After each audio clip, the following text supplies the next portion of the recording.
Hello student, good morning all of you. Welcome in the online platform of Viswas. Now Sarda Senior Secondary School Bhunna.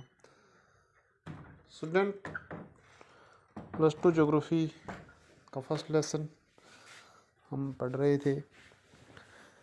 हमने इससे पहले discuss किया था जनसंख्या के वितरण घनत्व के बारे में। कुछ कारण देखे थे जनसंख्या घनत्व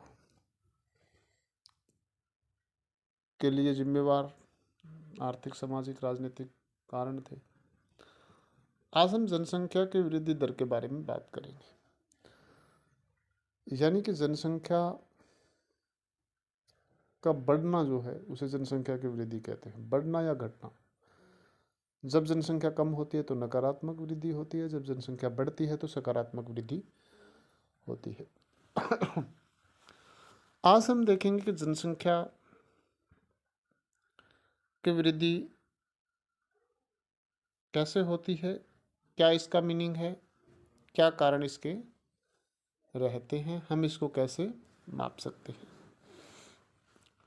सबसे पहले हम देखते हैं इसकी परिभाषा। जनसंख्या वृद्धि दो समय बिंदुओं के बीच किसी एक क्षेत्र में रहने वाले लोगों की संख्या में परिवर्तन को कहते हैं। जनसंख्या वृद्धि की सीधी परिभाषा है कि जनसंख्या वृद्धि दो समय बिंदुओं के बीच किसी विशेष क्षेत्र में रहने वाले लोगों की संख्या का परिवर्तन होना। यानी जो जनसंख्या है दो समय बिंदुओं के बीच, मान लिया 2011 में जनगणना हुई है और 2021 में जनगणना होगी, ये दो समय बिंदु हुए। इन दो समय बिंदुओं के बीच किसी विशेष क्षेत्र की जनसंख्या, जैसे भारत की जनसंख्या, जैसे हरियाणा की, जैसे पंजाब की, या किसी की भी जनसंख्या हो सकती है, कोई विशेष क्षेत्र हो सकता है, उस विशेष क्षेत्र की संख्या में परिवर्तन आएगा, उसको हम जनसंख्या की वृद्धि कहेंगे। यानी कि 2011 और 2021 के बीच में भारत की जनसंख्या जो है उस लोगों की संख्या में कितना परिवर्तन है, उस परिवर्तन को हम जनसंख्या वृद्धि कहेंगे। इसकी दर को प्रतिशत में अभिव्यक्त किया जाता है। जनसंख्या वृद्धि के दो घटक होते हैं जिनके नाम है प्राकृतिक और अभिप्रेरित। जनसंख्या जो वृद्धि होती है उसको हमेशा प्रतिशत में व्यक्त करते हैं। जनसंख्या वृद्धि को प्रतिशत निकाल करके कितने लोगों की संख्या वृद्धि हुई है तो उसको प्रतिशत में व्यक्त किया जाता है। दो घटक इसके होते हैं, एक तो प्राकृतिक होता है और एक अभिप्रेरित होता है। प्राकृतिक का मतलब जो जनसंख्या का बढ़ने का नेचुरल कारण है, और अभिप्रेरित जो मैन मेड कारण है, जिसको अभिप्रेरित किया गया है, जिसको बढ़ाने या घटा कम करने के लिए उपाय किया गया है। तो दो प्रकार के ये घटक होते हैं। जबकि प्राकृतिक वृद्धि का विश्लेषण अशोधित जन्म और मृत्यु दरों से निर्धारित किया जाता है। प्राकृतिक वृद्धि दर हमें निकालनी हो तो हम अशोधित जन्म दर और मृत्यु दर को निर्धारित कर लेते हैं। अभिप्रेरित घटकों में किसी दिए गए क्षेत्र में लोगों के प्रवर्ती और बहिर्वर्ती संचलन की प्रबलता द्वारा स्पष्ट किया जाता है। और जो अभिप्रेरित घटक है उसमें लोगों के बाहर से आने और बाहर जाने को भी शामिल कर लिया जाता है। लोगों के अपवर्ती और बहिर्वर्ती संचलन, यानी कि लोगों का एक स्थान को छोड़ करके बाहर जाना, दूसरे स्थान को छोड़ करके यहाँ आना, तो उसको भी जब शामिल कर लेते हैं तो वो अभिप्रेरित घटक होते हैं।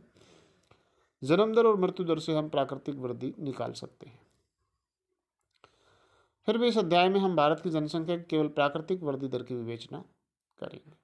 इस लेसन में हम भारत की प्राकृतिक वृद्धि दर की विवेचना करेंगे, यानी कि हमारा जो फोकस रहेगा वो जन्म दर और मृत्यु दर को लेकर के रहेगा। जन्म दर और मृत्यु दर को कैलकुलेट करके हम जनसंख्या की वृद्धि का प्रतिशत निकाल लेंगे। भारत की जनसंख्या की दोनों दशकीय और वार्षिक वृद्धि दर बहुत ऊंचे हैं और समय के साथ बढ़ रहे हैं। भारत की जनसंख्या की वृद्धि वार्षिक वृद्धि दर 1.64% है।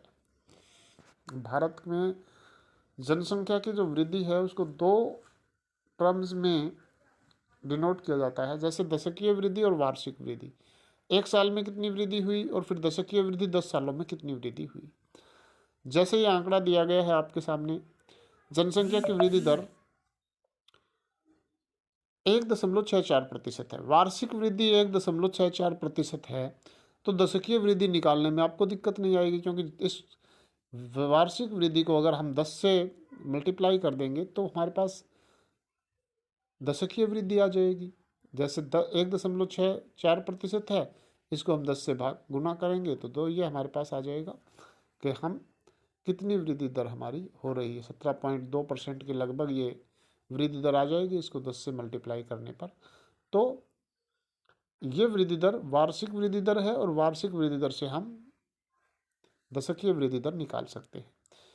विगत एक शताब्दी में भारत में जनसंख्या की वृद्धि वार्षिक जन्म दर और मृत्यु दर तथा प्रवास की दर के कारण हुई है, इसलिए यह वृद्धि विभिन्न प्रवृत्तियों को दर्शाती है।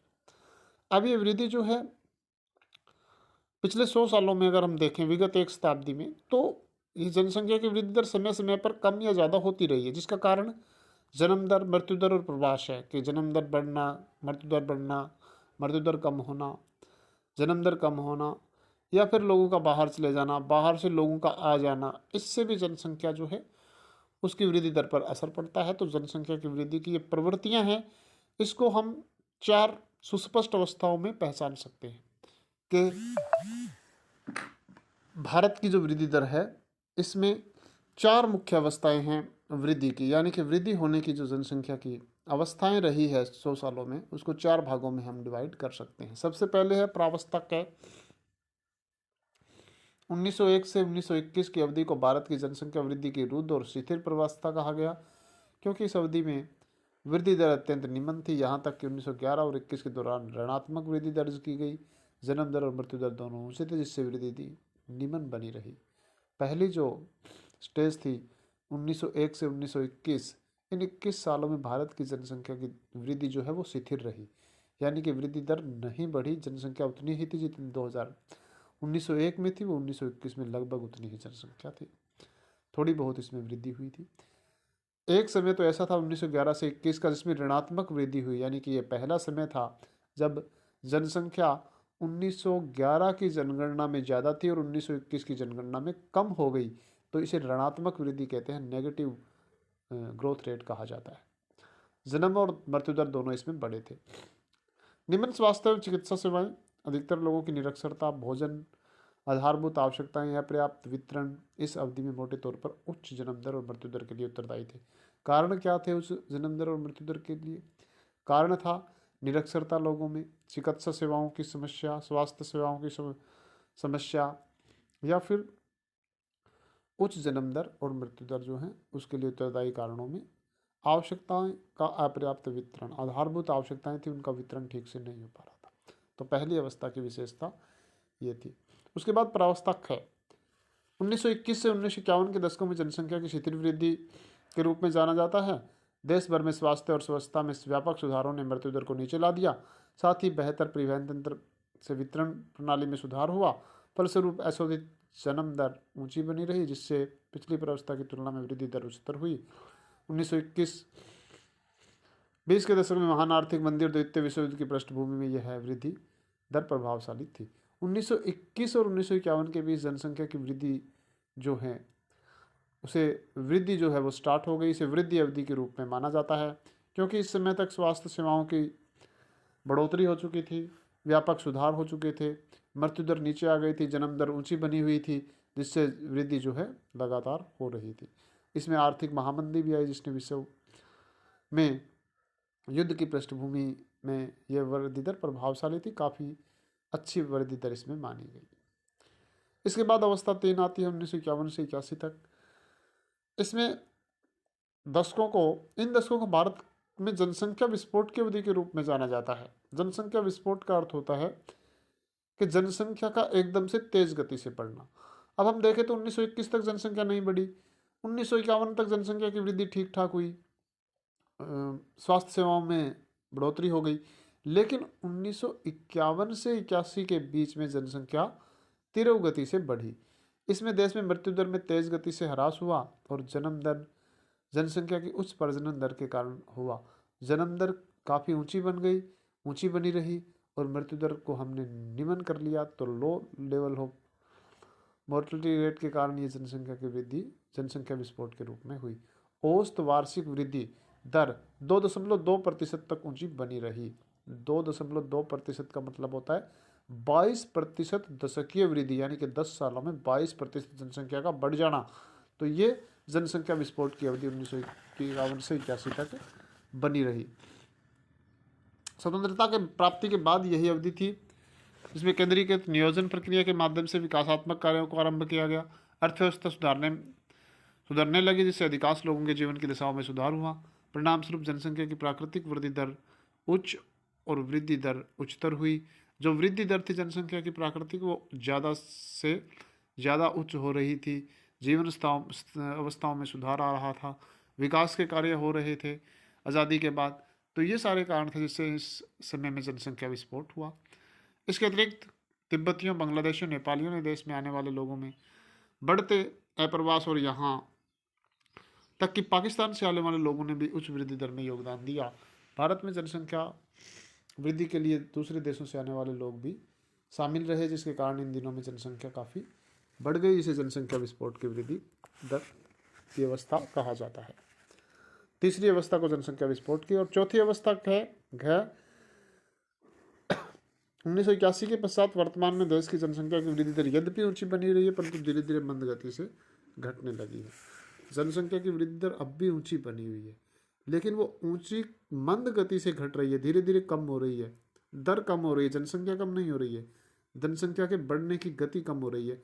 ऐसी जनसंख्या वृद्धि के लिए अशोधित जन्म दर की अधोमुखी प्रवृत्ति को उत्तरदायी माना जाता है। बदले में यह देश में विवाह की औसत आयु में वृद्धि, जीवन की विशेष गुणवत्ता और क्षेत्रीय शिक्षा में सुधार से प्रभावित हुई है।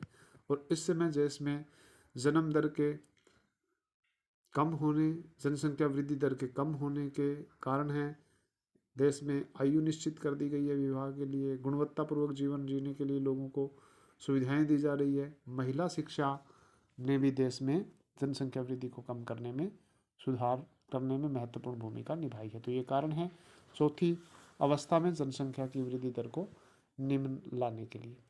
देश में जनसंख्या की वृद्धि दर अभी भी ऊंची है और विश्व विकास रिपोर्ट में यह प्रक्षित किया गया है कि 2025 ईस्वी तक भारत की जनसंख्या 135 करोड़ हो जाएगी। अब तक किया गया विश्लेषण औसत वृद्धि दर को दर्शाता है, किंतु देश में एक क्षेत्र से दूसरे क्षेत्र में वृद्धि दर में विभिन्नताएं पाई जाती है। यहाँ हमने बात की है पूरे भारत की जनसंख्या की वृद्धि की, लेकिन भारत में भी अलग अलग क्षेत्रों में वृद्धि दर अलग अलग रही है, कहीं कम है, कहीं ज़्यादा है। और 2025 तक भारत की जनसंख्या 135 करोड़ होने का अनुमान है। तो ये है जनसंख्या वृद्धि की अवस्थाएं, जनसंख्या वृद्धि का अर्थ, उसकी मुख्य विशेषताएं। तो इस वीडियो में हम इतना ही। नेक्स्ट वीडियो में देखेंगे कि कैसे जनसंख्या के कुछ और कंपोनेंट हम डिस्कस कर सकते हैं। तो thank you, have a nice day.